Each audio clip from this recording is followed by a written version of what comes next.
Ya teman-teman, kembali lagi sama saya, dan di sini saya kedatangan suatu casing yang dimana casing gaming tipenya ATX dan juga middle tower case seperti contoh yang ada di sini yang bermerekkan Montech. Dan di sini satu dikirimi oleh pihak DTG atau bisa dibilang PT Digital Teknologi Global, yang dimana salah satu distributor tunggal untuk mereknya Montech yang ada di sini. Baru aja beralih sih. Sekarang untuk mereknya semua Montech dari segi casing, power supply dan juga yang lainnya dipegang oleh PT DTG. Jadinya aman lah. Karena PT DTG dari segi after sales-nya itu sangat bagus sekali. Apalagi untuk klaim garansi, dia tuh sat lah. Cepat gak ribet. Jadinya aman seperti itu.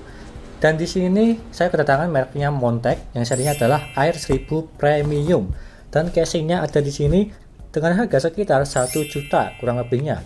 Ada dua tipe warna, hitam dan juga putih. Tapi di sini saya kedatangan yang berwarna hitam aja untuk direview apakah ini worth it atau tidak di harga 1 juta. Karena ada fitur unik berbeda seperti pada umumnya di casing-casing di harga 1 juta. Nanti Anda bisa lihat aja habis ini pada saat saya membongkar casing yang ada di sini. Kurang lebih seperti itu. Dan sebelum itu, sebelum saya jelaskan apa saja spesifikasi yang ada di sini dan juga mereviewnya dari segi kekurangan maupun kelebihannya, serta sirkulasi udaranya apakah bagus atau tidak menggunakan kaca di samping dan juga tanpa kaca. Jangan lupa klik subscribe teman-teman pojok kanan bawah tuh ya, tinggal diklik seperti itu. Lanjut, yang pertama dari segi box yang ada di sini, dia tuh besar banget dan juga simple lah, sama seperti pada umumnya. Untuk spesifikasi ada di bagian sini speknya. Dan aku juga tambahan, kalau membeli casingnya ini dia tuh ada satu lagi bonus lah untuk mengganti side panel di bagian depan sini. Nanti kita akan lihat aja bagaimana untuk bentuknya. Tapi sebelum itu, aku bacakan dulu dari segi spesifikasi yang ada di sini. Bagian belakangnya sini. Untuk yang ini, tipenya adalah middle tower case. Support sampai ATX, MATX, dan juga ITX. Serta di sini, di front I/O-nya, dia ada USB 2.0 ada 1, 3.0 ada 2, serta ada mic, headphone, dan juga RGB button untuk mengganti free fan yang ada di sini. Untuk casingnya ini dia tuh free 4 fan ARGB, bisa diganti untuk warnanya. Di bagian depan 3, di bagian belakang dia tuh 1. Tapi bagusnya di sini, yang 3 free fan di bagian depan dia tuh 14 cm, bukan 12 cm sama seperti pada umumnya ya. Dia tuh 14 cm, jadinya besar dan juga bagus banget sih. Jarang-jarang ada yang udah free 4 fan ARGB, yang depan 3 itu 14 cm, di bagian belakang 12 cm. Rekomen sih kalau yang ini ya. Salah satu kelebihannya, serta bahannya tersebut dia menggunakan SPCC nih. Ini udah bagus dan juga ada tempered glass di bagian samping sini. Tempered glassnya dia menggunakan tipe jendela ya. Aku suka kalau yang ini, zaman sekarang kebanyakan tipe jendela itu lebih banyak diminati daripada menggunakan baut. Dan juga ada bezel hitam di bagian atasnya sini. Ada bezel-bezelnya lah. Selanjutnya, untuk CPU cooler dia itu support sampai 165 mm. Terbilang sangat lebar, rata-rata di 160 mm, tapi kalau yang ini di 165. Serta graphic cardnya support sampai 340 mm. Triple fan dia tuh bisa, aman lah. Rata-rata triple fan di 300 mm, tapi kalau yang ini di 340 mm. Power supply sampai ke power supply ATX 160 mm di bagian bawahnya sini. Dan juga ada power supply cover di bagian samping sini supaya tahu power supply apa yang kalian pakai di bagian samping sini. Dan selanjutnya, untuk hard disk jadi support sampai 2 dan juga SSD support sampai 4. Ya, kurang lebihnya seperti itulah. Untuk yang lainnya, untuk fan-nya di bagian tengah sini juga bisa 12 cm ada 2, di bagian depan ada 3, 14 cm, bisa dikasih 3 12 cm juga di bagian atas. Support sampai 14 cm juga untuk 2 di bagian belakang. Cuma support 12 cm aja di bagian belakang yang ada di sini. Gak masalah kalau yang itu. Dan radiator untuk di bagian depan support sampai 360 mm. Untuk yang triple fan dia tuh bisa. Kalau di bagian atas support sampai 280 mm juga, 14 cm maupun 12 cm. Di bagian belakang sini juga bisa di 12 cm. Kurang lebihnya seperti itu. Dari segi spek yang saya bacakan di bagian sini, aku kasih bawah dulu. Kita lanjut ke membongkar casing yang ada di sini. Kita lihat secara lebih detail di bagian sini. Jendelanya aku ambil dulu ya. Nah, ini hati-hati ya, ini tempered glass, takut kalau pecah dan yang lainnya lah. Aku kasih bawah dulu. Lanjut di bagian samping sini, seperti yang Anda lihat, ada power supply cover, ada tulisan Montec-nya, serta dia itu tipenya ATX, dan juga tidak support untuk GPU vertikal di bagian sini karena tidak ada slotnya. Ya nggak masalah lah. Dan juga di bagian PC yang ada di sini dia itu dibaut semua, jadi bukan tipe lepasan atau dipotel lah, jadinya aman, bisa diganti-ganti supaya bisa tertutup semua. Kan kebanyakan casing-casing yang murah tersebut jadi cuma dipotel dan tidak bisa dikembalikan, jadinya terlihat bolong lah. Tapi kalau yang ini dia itu dibaut dan bisa dibongkar pasang, jadinya aman, menyesuaikan dengan GPU kalian maupun apa GPU juga bisa. Dan di bagian sini dia itu ada karet-karet untuk kabel manajemen supaya lebih terlihat rapi. Ada 1, 2, 3, 4, 5, 6, 7. Ada 7 di bagian bawah 3, samping 2, atas 2. Bagus sih yang ada di sini ya. SSD juga bisa di bagian sini, ada 1, ada 2. Untuk yang kita bahas ini, kita lihat dari segi bagian depan ini.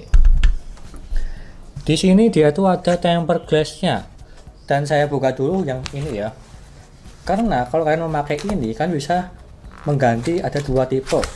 Memakai tempered glass seperti contoh yang ada di sini, atau memakai ini ya, bentuknya itu mesh dari aluminium. Ya, seperti ini. Untuk sirkulasi udaranya dia itu bolong semua, mesh bentuknya. Dan kalian bisa menggantinya yang ada di sini. Kalau yang ini menggunakan kaca, kalau bosen bisa memakai ini supaya tampilannya tersebut dia itu berbeda, bisa di switching lah. Untuk caranya seperti biasa, Anda tinggal melepasnya aja. Kalau yang ini tinggal Anda tarik di bagian samping sini ya, hati-hati aja. Ya, kan ada kayak jepitan, ditarik. Contoh yang ada di sini.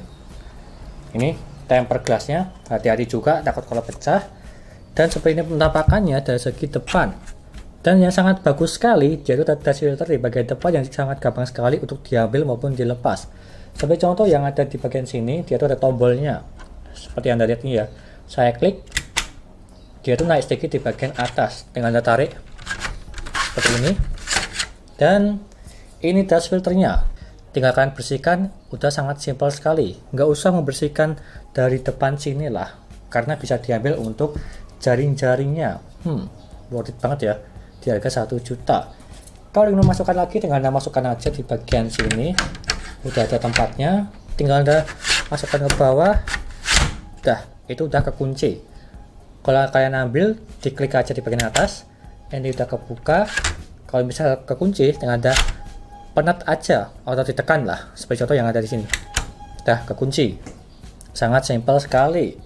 Kalau ingin mengganti yang ada di sini, tinggal kalian masukkan aja. Seperti contoh di bagian bawah ini ada dudukannya, tinggal kalian masukkan sini. Dia itu ada 3 lubang ya, 1, 2, 3. Tinggal kalian masukkan aja, di penet. Tuh, udah jadi. Berbeda tampilannya. Kalau yang ini memakai kaca, kalau yang ini cuma memakai mesh saja, seperti contoh yang ada di sini. Tergantung selera kalian, bisa diganti-ganti. Jadinya sangat worth it sekali sih. Di harga 1 juta jarang-jarang ada yang seperti ini. Seperti itu penjelasannya. Tapi kita ambil dulu lah supaya kelihatan semua. Aku ambil dulu. Sama caranya. Di bagian depan sini ada 3 free fan. Ini yang 14 cm ya. Di bagian depan ada 3, di bagian belakang ada 1. Dan kita lanjut di bagian frontnya, di bagian atas ini ya. Terbilang cukup komplit semua. Tapi sayangnya tidak ada USB Type-C di bagian atas ini. Tapi ya masih nggak masalah sih. Jarang-jarang juga orang-orang itu memakai USB Type-C di bagian depan sini. Kebanyakan di belakang di mobilnya ya. Tapi kalau memang lebih bagus dikasih USB Type-C supaya lebih komplit. Di harga 1 juta ya masih wajar-wajar aja untuk yang ada di sini. Masih opsional lah. Ini aku buka dulu ya di bagian belakangnya. Bentar. Tarik di bagian belakang sini. Enggak, nyangkut. Oh, ini ada kertas untuk manual casingnya, dan juga di sini dia itu tipenya flat ya. Flat cuma ada rongga sedikit sih, tapi ya terbilang flat lah untuk yang ada di sini. Aku kasih bawah dulu supaya tidak full. Di bagian belakang sini sangat menarik sekali, berwarna hitam semua untuk kabel-kabelnya, dari USB, audio, front panel, dan juga USB 3.0 nya dia itu berwarna hitam, dan juga kabelnya flat ini ya. Dan yang lainnya seperti contoh yang ada di sini, dia tuh ada perekatnya Montec 1, 2, 3, dan juga ada fan hooknya. Ini buat 3 pin RGB, masih sisa 2 di bagian atas ini. Kalau fan-nya tersebut itu memakai sambungan yang ada di sini juga ya, ada sambungannya. Untuk 4 fan yang ada di sini dia itu tertata rapi, ada slot hard disk di bagian sini. Ya support sampai 2 lah. Ini juga ada bonus apa ya ini? Oh, ini ada baut-bautnya semua ya, dari segi baut power supply dan juga yang lainnya. Dia itu ada semua dan juga ditulisi. Ini bagus. Dan di sini ada bracketnya juga. Ini udah kosong. Support untuk hard disk 2 ya, untuk maksimal yang ada di sini. Untuk SSD bisa lah kasih di sini. Ada 2 slot. Tinggal ada baut aja, tinggal diambil lalu dipasang. 2 di sini bisa, di bagian depan juga bisa 2. Maupun di bagian sini juga bisa lah. Tapi kalau hard disk maksimal di 2. Kalau yang 3,5 inch ya, yang besar. Untuk power supply masih longgar banyak banget. Di bagian sini juga ada space-nya tersebut sekitar ruasi permulaan lah di bagian sini, dari sini ke sini sekitar 2-3 cm lah untuk manajemen kabel di bagian sininya maupun di bagian sini supaya bisa ditutup untuk kabelnya.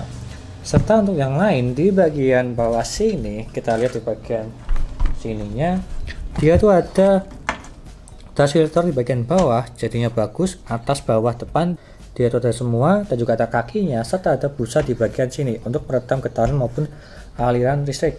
Jadinya udah bagus semua. Kayaknya perfect sih untuk casing yang ada di sini. Untuk sekilasnya ya, kita akan lihat aja nanti apakah perfect apa tidak di harganya yang 1 juta. Kita lanjutkan saja untuk mereview dari segi sirkulasi udaranya, apakah 1:1 atau tidak, jika kacanya dibuka maupun ditutup, serta kelebihan maupun kekurangan dari segi casing yang ada di sini.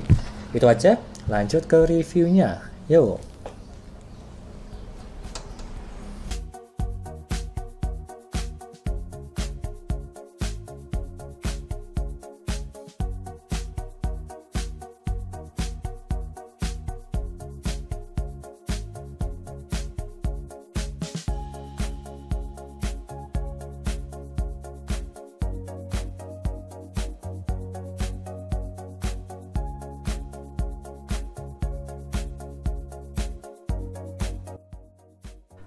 Lanjut ke pengujian yang pertama dari segi suhunya, yang dimana tanpa kaca dengan kaca di bagian samping atau tempered glass lah, kurang lebihnya seperti itu. Yang pertama tanpa kaca dulu, untuk minimal yang mendapatkan 33 derajat dan juga maksimal yang mendapatkan di 63 derajat. Untuk minimalnya saya cuma diem aja di desktop, tidak ngapa-ngapain, dia montok paling bawah di 33 derajat, dan juga maksimal ya saya tes di Cinebench R15 5 kali berturut-turut dan dia mentok paling tinggi di 63 derajat.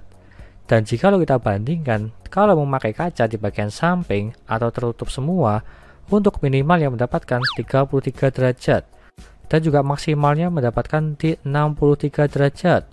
Dan kalau kita lihat dia itu sama-sama lah 1:1 jika kacanya dibuka maupun ditutup. Jadi bisa dibilang ini bagus lah, sirkulasi udaranya sempurna, kurang lebihnya seperti itu. Lanjut ke kelebihannya. Yang pertama, suhunya dingin, dibuka maupun ditutup, menggunakan kaca di bagian samping maupun tidak, seperti di pengujian sebelumnya. Bisa dibilang sempurna, 1:1. Lalu yang kedua, fitur casing depan bisa diganti, full tempered glass maupun di mesh. Seperti contoh yang ada di sini untuk perbandingannya, bisa menyesuaikan dengan keinginan kalian. Pilih yang kiri atau pilih yang kanan. Ini sangat bagus sekali sih, karena jarang-jarang ada casing tipe kayak gini. Lanjut yang ketiga, power supply cover terbuka di bagian samping. Ini opsional, ada yang suka, ada yang tidak.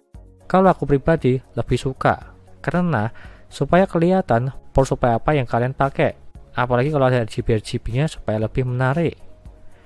Lalu yang keempat, support CPU cooler up to 170 mm. Kalau di boxnya sih 165 ya, tapi dari segi websitenya dia tuh 170 mm, tapi ya nggak masalah, terbilang ini tinggi. Serta radiator up to sampai 360 mm, sampai di triple fan, serta GPU sampai di 340 mm, juga sama di triple fan. Jadinya aman untuk yang ini, paket komplit lah. Lanjut yang kelima, terdapat dust filter di bagian atas, di bagian bawah, dan juga di bagian depan. Untuk yang di bagian depan dia tuh unik, bisa diambil atau dibongkar pasang lah, dan juga mudah dibersihkan. Jadi ini sangat bagus sekali seperti contoh yang ada di sini, dust filternya. Lalu yang keenam, terdapat rongga 2-3 cm di bagian belakang casing untuk memanajemen kabel supaya gampang ditutup. Tapi ingat, lebih baik memakai power supply yang kabelnya flat kalau bisa. Jangan yang besar-besar kayak ular lah. Kurang lebihnya seperti itu. Lalu yang ketujuh, ada slot hard disk maksimal dia itu 2 dan juga SSD maksimal dia itu 6. Kalau SSD di bagian bawah bisa di tempat hard disk, di bagian belakang mobu juga ada 2, maupun di bagian samping mobu juga ada 2. Kalau hard disk cuma di bagian bawah aja. Lalu yang kedelapan, ada karet penutup manajemen di bagian kabel di motherboardnya. Seperti contoh yang ada di sini, supaya lebih rapi di sela-sela kabel-kabel motherboard, seperti contoh 24 pin dan juga 8 pin serta yang lainnya. Kabel GPU juga. Lalu yang kesembilan, baut slot PCIe-nya dia itu bisa dibongkar maupun dipasang. Bukan tipe yang dimana dicopot maupun ditugel bahasa Jawanya. Tapi dia tuh cuma dibaut, dipasang lagi dia tuh bisa. Jadinya aman lah. Lalu yang ke-10, ada karet atau busa di bagian kaki casing yang ada di sini. Dia tuh kakinya tinggi dan juga ada busanya, jadi ini bagus dan juga aman lah untuk aliran listrik dan juga yang lainnya. Yang terakhir yang ke-11, harganya 1.019.000, terbilang ini worth it banget. Dan juga ada free 4 fan RGB, di bagian depan itu 3, di bagian belakang dia itu 1. Di bagian depan dia itu 14 cm ya, bukan 12 cm. Serta di bagian belakang cuma 12 cm, nggak masalah sih. Tapi ini udah sangat bagus sekali, bisa diganti-ganti warnanya seperti contoh yang ada di sini untuk fan RGB-nya, cuma 4 aja. Dan baguslah di harga 1 juta. Lanjut ke kekurangannya. Untuk yang ini dia itu tidak support GPU vertikal, seperti contoh yang ada di sini, dan juga tidak support USB Type-C di bagian depan. Tapi ini opsional ya, di harga 1 juta yang masih wajar-wajar aja, tergantung kebutuhan kalian. Kalau tidak butuh GPU vertikal nggak masalah, kalau tidak butuh USB Type-C juga nggak masalah untuk yang ini. Lanjut yang kedua, belum menemukan lagi. Silahkan komen aja di bawah, menurut kalian, apa kekurangan casing yang ada di sini? Montec Air 1000 Premium. Jika kalian memakai casing ini, atau sudah melihat video ini, mungkin ada yang kelewat ya. Silahkan komen aja di bawah apa kekurangannya untuk yang ini. Kurang lebih yang seperti itu. Lanjut ke kesimpulannya. Kalau menurutku pribadi ini terbilang sangat rekomen sih, atau rekomen banget lah. Yang dimana di harga 1 juta untuk tipenya ATX udah free 4 fan RGB, serta tempered glassnya tersebut dia itu jendela dan juga CPU cooler, radiator, GPU itu udah pasti aman lah untuk semua tipe yang ada di pasaran. Dan apalagi airflow-nya itu 1:1, sirkulasi udaranya dia itu sempurna. Kelebihan yang lainnya, dust filter dia itu komplit di bagian depan, atas, bawah. Dan yang paling unik di bagian depan tampilannya, dia itu bisa diganti menggunakan mesh maupun tempered glass. Seperti contoh yang ada di sini, sangat menarik sekali. Di harga 1 juta jarang-jarang ada sih untuk spek casing seperti ini. Intinya seperti itu. Dan jika kalian berminat, silahkan beli aja, linknya ada di deskripsi untuk yang ini, Montec Air 1000 Premium. Sekian dari saya, terima kasih sudah menonton, dan juga jangan lupa like dan subscribe. Dan nantikan video lainnya mengenai review power PC seperti CPU cooler, SSD casing, dan juga yang lainnya. Terima kasih sudah menonton.